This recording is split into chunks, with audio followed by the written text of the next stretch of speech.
5 साल में तो उनके कार्यकर्ता तैयारी कर नहीं पाए थे। परिणाम सबके सामने, कितनी सीटें लड़े और कितनी जीते हैं ये सब जानते हैं। देखिए, अपने कार्यकर्ताओं को उलझाने के लिए, उनको रिझाने के लिए, उनको फंसा के रखने के लिए भैया 5 साल तक क्या करेंगे? यही बातें बोलना ना पड़ेगा। अब चुनाव हो रहा है, अभी अगस्त की डेट दी है, उसके बाद दिसंबर की देंगे, उसके बाद अगले साल की देंगे, फिर 1 साल की देंगे, फिर 1.5 साल की देंगे, करते करते अगला 5 साल इन लोगों को किसी तरीके से खींचना है।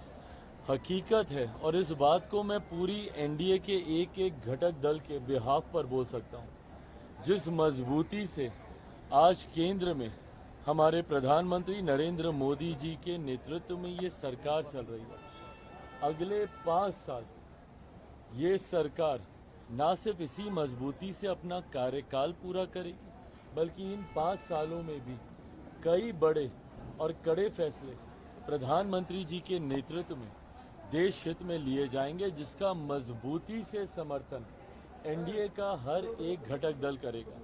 इस बात में अगर किसी के मन में 1% भी शंका है कि कोई भी एनडीए का घटक दल हमारे प्रधानमंत्री जी के नेतृत्व में कुछ भी आगे पीछे करने की सोच रखता है, तो इस बात को वो अपने मन से निकाल दे। सहज सबने प्रधानमंत्री जी के नेतृत्व को स्वीकार किया है और उन्हीं के नेतृत्व में 5 साल ये सरकार मजबूती से अपना कार्यकाल पूरा करेगी। यादव लगातार बिहार में लॉ और ऑर्डर को लेकर सवाल खड़े कर रहे हैं कि 3 दिनों में 30-40 घटनाएं घट रही बिहार के अलग अलग जिले में। देखिए, मैं इस बात को सफाई इस बात से कतई नहीं दूंगा कि जब इनकी सरकार थी तो क्या होता था। बिहार में 90 का दशक जंगल राज के वजह से जाना इसीलिए गया क्योंकि इन लोगों के सरकार में क्या होता था। दिक्कत यह है ना कि विपक्ष में जाते ही ठीक है, आप निभाइए भाई, विपक्ष की भूमिका आप निभाइए, पर सकारात्मक विपक्ष की भूमिका होनी चाहिए। आप एक ऐसी भूमिका निभाइए जहां पे लगे सरकार को कि विपक्ष भी साथ में मिलकर प्रदेश के हित की बात करता है। जब किसी बात का श्रेय लेने की बात आती है, नौकरी का श्रेय लेना होगा तो तुरंत आप हर मंच से खड़े होकर बोलिएगा। और जब पुल गिरने की बात आती है, हम लोगों ने तो भैया खड़े होकर नहीं बोला ना कि कौन सा पुल किसके कार्यकाल में बना था। हम लोगों ने तो जानकारी नहीं दी। ऐसा तो नहीं है कि भाई अभी जो 6 महीने पहले जो एनडीए की सरकार बनी है उसी में ही सारे पुलों का निर्माण हुआ।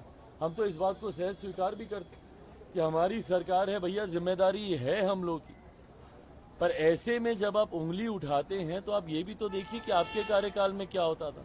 बनिस्बत उसके चीज़ों को बहुत बेहतर किया गया है और आने वाले दिनों में बेहतर किया जाएगा। लॉ एंड ऑर्डर हम लोगों के लिए भी चिंता का विषय है और हम लोगों ने भी इस बात के लिए मुख्यमंत्री जी से हम लोगों ने भी आग्रह किया है कि जिस तरीके से लॉ एंड ऑर्डर की का विषय है उस पर हम लोगों को चिंतित होकर कड़े कदम उठाने की ज़रूरत है।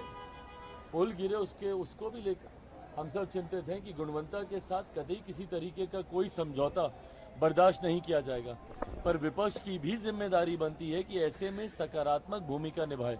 राहुल गांधी है वो आरोप लगाए थे कि रक्षा मंत्री पर कि अग्निवीर के शहीदों को मुआवजे नहीं मिले, उस पर सेना के जवानों ने भी जवाब दिया है, ट्वीट किया है कि नहीं उनको पैसा मिला। भाई ये गलत तथ्यात्मक जानकारी सदन के पटल पर आप रखिएगा और आज की तारीख में आप सिर्फ एक सांसद की भूमिका में नहीं है ना कि आप कुछ भी आए बोले और चले गए।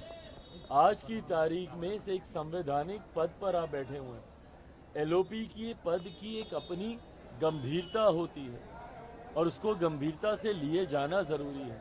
उस दिन एलओपी के तौर पर जो उनका पहला संबोधन था उसमें तमाम गलत तथ्यात्मक जानकारियां उन्होंने सदन के पटल पर रखने का उन्होंने काम किया। जिस तरीके से व्यक्तिगत टिप्पणी एक एलओपी होने के नाते उन्होंने प्रधानमंत्री जी पर की, उन्होंने चेयर पर की, और जिस तरीके से अलग अलग धर्म में आस्था रखने वाले लोगों की आस्था के साथ उन्होंने खिलवाड़ करने का काम किया।